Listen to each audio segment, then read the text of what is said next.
R L Stine द्वारा लिखित। गांव एक अजीब सन्नाटे में डूबा हुआ था। घना कोहरा छा गया था। सब कुछ ठंडे नम आगोश में लिपटा हुआ था। यह टूटते हुए पत्थर के घरों से भूतिया उंगलियों की तरह चिपकी हुई थी। यह हॉलो क्रीक था। किसी ने इसका नाम लेने की हिम्मत नहीं की। अब और नहीं। Are you sure about this? Liam, Emma और जैक गांव के किनारे पर खड़े थे। उनकी सांस ठंडी हवा में घुल रही थी। वे सबसे अच्छे दोस्त थे। हमेशा एक साहसिक कार्य के लिए तैयार रहते थे। आज उनका रोमांच उन्हें यहां ले आया था, पहाड़ी पर बने उस वीरान हवेली तक। Are you sure about this? हवेली उन पर मंडरा रही थी, अंधेरी और भव्य। इसकी खिड़कियां खाली आंखों की तरह थीं, उन्हें घूर रही थीं। Don't worry, it's just an old house. What could possibly go wrong? लेकिन यह कहते हुए भी उसकी रीढ़ की हड्डी में एक सिहरन दौड़ गई। वह इस भावना को नहीं झटक सका कि कोई उन्हें देख रहा है। पुराने लोहे का गेट कराहते हुए खुला, मानो उन्हें वापस मुड़ने की चेतावनी दे रहा हो। हवेली तक जाने वाला रास्ता मातम से भरा हुआ था। जो कभी उनका था, उसे पुनः प्राप्त कर रहा था। हर कदम करीब आने पर उनके दिलों की धड़कन तेज होती गई। भारी ओक का दरवाजा थोड़ा अजर था। लियाम ने उसे धक्का दिया और वे अंदर चले गए। अंदर की हवा बासी थी और धूल से भरी हुई थी। हर कोने से मकड़ी के जाले लटके हुए थे और एकमात्र रोशनी धूसर आकाश की झिलमिलाहट से आ रही थी, जो ऊपर की ओर छड़ी हुई खिड़कियों से झांक रही थी। It smells like 100 years in here. More like 1,000. Liam ने हवेली में आगे का रास्ता दिखाया। वे अंधेरे गलियारों से गुजरे। उनके कदमों की आवाज सन्नाटे में गूंज रही थी। वे जिस कमरे में दाखिल हुए, वह किसी भूले हुए बुरे सपने के एक दृश्य की तरह था। सफेद चादरों में लिपटा फर्नीचर, आंखों वाले चित्र जो उनकी हर हरकत पर नजर रखते थे। जैसे ही वे एक चरमराती सीढ़ी से नीचे उतरे, हवा ठंडी होती गई। दमनकारी सन्नाटे में उनकी अपनी सांसों की आवाज तेज होती हुई प्रतीत हो रही थी। अचानक आए एक झोंके ने उनकी रीढ़ की हड्डी में सिहरन भेज दी और लैवेंडर की हल्की गंध उनके नथुनों तक पहुंची, जो धूल भरी हवा में जगह से हटकर थी। Did you hear that? Hear what? Whispering, like someone's talking, but I can't understand the words. उन्होंने फुसफुसाहट के स्रोत को सुनने के लिए अपने कान दबा लिए। आवाज दीवारों से ही आ रही थी, धुंधली और अस्पष्ट। यह ऐसा था जैसे हवेली खुद उनसे संवाद करने की कोशिश कर रही हो। तहखाने का दरवाजा चरमराहट के साथ खुला, जिसमें परछाइयों से भरा स्थान था। फफूंदी और सड़न की गंध से हवा में भारीपन और नमी छा गई।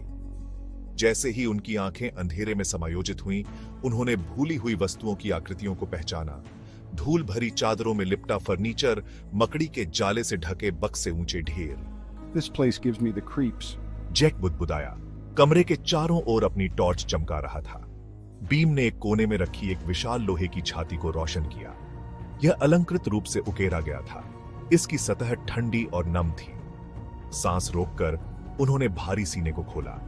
अंदर पीले रंग के चर्मपत्र और कीट खाए हुए मखमल के बीच पुराने पत्रों का एक संग्रह, एक कलंकित चांदी का लॉकेट और चमड़े की बंधी हुई किताब थी। इसके पन्ने फीकी स्याही और अजीबोगरीब प्रतीकों से भरे हुए थे। What is this place? Emma फुसफुसाई। उसकी उंगलियां लॉकेट पर जटिल नक्काशी का पता लगा रही थी। ये एक दिल के आकार का था, दो में टूटा हुआ था। ठंडे तहखाने में एक साथ हडल्ड, उन्होंने पत्रों को पढ़ना शुरू किया। उन्होंने ब्लैकवुड परिवार की कहानी सुनाई, जो कभी हवेली में रहते थे। लालच में डूबा परिवार ने बेरहम व्यापारिक सौदों और संदिग्ध सौदों के जरिए अपार दौलत कमाई थी। There's something else. लियाम ने कहा। उसकी आवाज धीमी हो गई, क्योंकि उसने प्राचीन पुस्तक को देखा। It says the Blackwoods made a deal with a powerful sorcerer. They wanted even more wealth, more power. But the deal backfired. The sorcerer cursed the family, binding their souls to the manor for their greed. पत्रों में एक लापता locket की बात कही गई थी, जो दो में बंटा हुआ था। परिवार के लिए एक आधा, दूसरे जादूगर के लिए उनके समझौते के प्रतीक के रूप में। ऐसा कहा जाता था कि दोनों हिस्सों को फिर से मिलाने से ही ब्लैकवुड परिवार पर लगे श्राप को तोड़ा जा सकता है। This locket, the one we found in the chest, it's broken just like the letters said. Could this be? The missing half? Jack ने डर और उत्तेजना के मिश्रण से अपनी आंखें चौड़ी करते हुए समाप्त किया। उनके चारों ओर एक ठंडी हवा घूम गई और फुसफुसाहट तेज हो गई।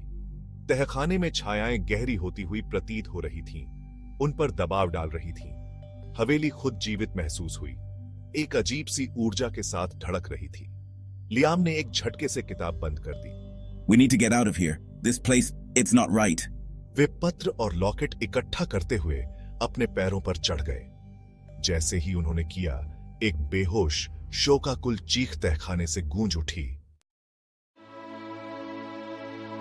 दिन के उजाले में वापस गांव कम खतरनाक लग रहा था। कोहरा थोड़ा हट गया था, जिससे धूप की किरणें उदासी से होकर गुजर रही थीं। वे जंगल के किनारे पर जमा हो गए। उनके पीछे हवेली मंडरा रही थी। We have to try. If there's even a chance we can break the curse. साथ में वे हवेली लौट आए। वे वापस तहखाने में चले गए, फुसफुसाते हुए दलीलों और शोकाकुल रोने की गूंज का अनुसरण करते हुए, जो खुद दीवारों से निकलते हुए प्रतीत हो रहे थे। कमरे के केंद्र में छत में एक दरार से छेदी गई रोशनी की एक किरण में नहाया हुआ उन्होंने लॉकेट रखा। जैसे ही दो हिस्सों ने छुआ, हवेली कराह उठी। ऊर्जा से हवा में दरार आ गई, फुसफुसाहट तेज हो गई। उनके चारों ओर एक भंवर की तरह घूम रही थी। परछाइयां नाचती और लिखती थीं, राक्षसी आकार ले रही थीं।